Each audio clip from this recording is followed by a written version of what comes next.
Immigrant অধ্যুষিত এলাকা new York সিটির নবনির্বাচিত মেয়র জোহরান মামদানি গত শুক্রবার 22 নভেম্বর ডোনাল্ড ট্রাম্পের সাথে হোয়াইট হাউসে ওভাল অফিসে বৈঠক করেছেন। এই বৈঠক নিয়ে ব্যাপক জল্পনা কল্পনা ও কৌতূহল ছিল ইমিগ্রেন্টদের মধ্যে।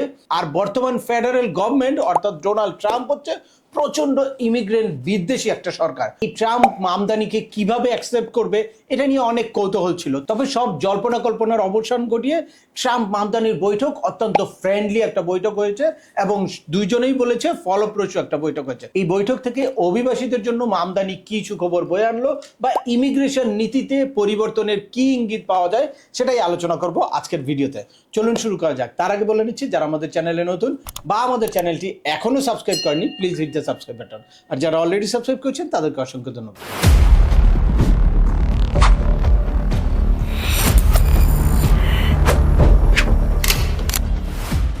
আপনারা দেখেছেন যে এই মামদানি ট্রাম্পের বৈঠক বিশ্ব মিডিয়াতে হিউজ আলোচনার ঝড় তুলেছে।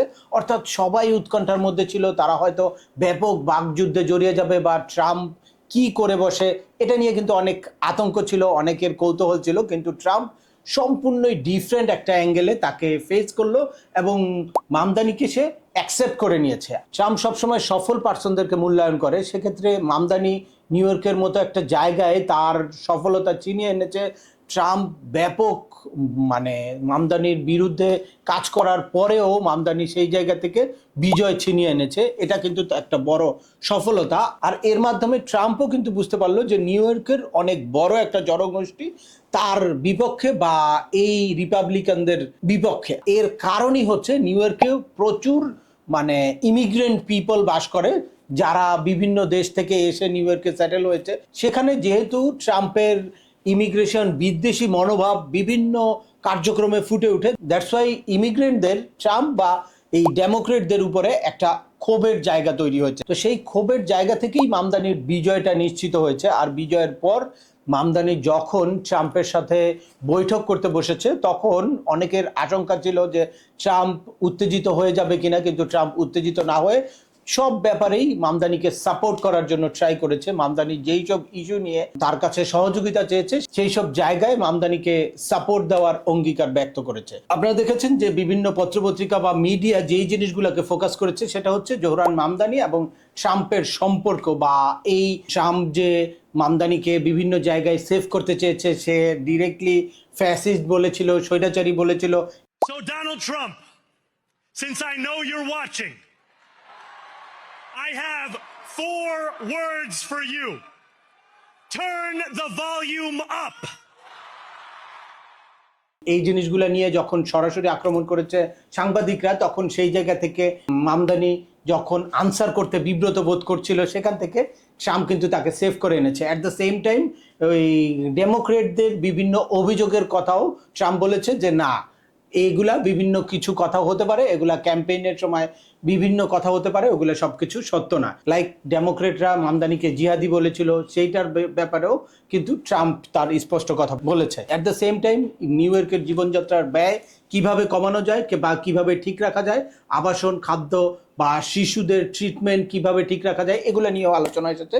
কিন্তু ইমিগ্রেন্টদের জন্য কি আলোচনা হয়েছে বা ইমিগ্রেন্টদের জন্য কি সুফল বয়ে আনলো এই বৈঠকে, এটা নিয়ে অনেক জায়গায় আলোচনা হয় নাই। আমি বিভিন্ন নিউজগুলাই দেখলাম, তো তার মধ্যে অনলাইনে একটা পত্রিকা দেখলাম ডিটেলস তাদের বৈঠকে কি কি আলোচনা হয়েছে এগুলো নিয়ে আলোচনা করেছে, বিজনেস স্ট্যান্ডার্ড। তো সেখানে দেখলাম যে এই ইমিগ্রেন্টদের ইস্যু নিয়েও বেশ কিছু আলোচনা হয়েছে। ইমিগ্রেন্টদের স্বার্থ সুরক্ষার জন্য বিভিন্ন প্রস্তাব করেছে Mamdani. At the same time ইমিগ্রেন্টদের ডিফেন্সের জন্য যেই লিগ্যাল ফান্ড আছে, এই ফান্ডটাকে ডেভেলপ করার জন্য, ফান্ডটাকে এক্সটেন্ড করার জন্য প্রস্তাব দিয়েছে ট্রাম্পকে বা ফেডারেল গভর্নমেন্টকে, এবং তারা নীতিগত সিদ্ধান্ত দিয়েছে। তো এক্ষেত্রে আমার মনে হচ্ছে যে ট্রাম্প তার যেই ইমিগ্রেশন বিদ্বেষী মনোভাব ছিল, এই বিদ্বেষী মনোভাব থেকে সরে আসবে, যেহেতু নিউ ইয়র্কের মতো একটা জায়গায় ইমিগ্রেন্ট ফ্রেন্ডলি একটা গভর্নমেন্ট তৈরি হয়েছে। আর সেই গভর্নমেন্টের সাথে ট্রাম্প অ্যাডজাস্ট করার জন্য চেষ্টা করছে, বলছে যে একসাথে কাজ করবে, একসাথে কাজ করলে তাদের এই ভ্রান্ত ধারণাগুলা বা এই মেয়র যে তাকে ফ্যাসিস্ট বলেছে, স্বৈরাচার বলেছে, এই ধারণাগুলোকে সে বদলাতে চাচ্ছে। তাই আমার মনে হচ্ছে যে ইমিগ্রেশন নীতিতেও একটা বড় ধরনের পরিবর্তন আসবে। আপনারা দেখতে পাচ্ছেন সরাসরি আপনাদেরকে এই নিউজটা শেয়ার করি। এই যে এখানে দুইটা লাইন দেখলে আপনারা বুঝবেন।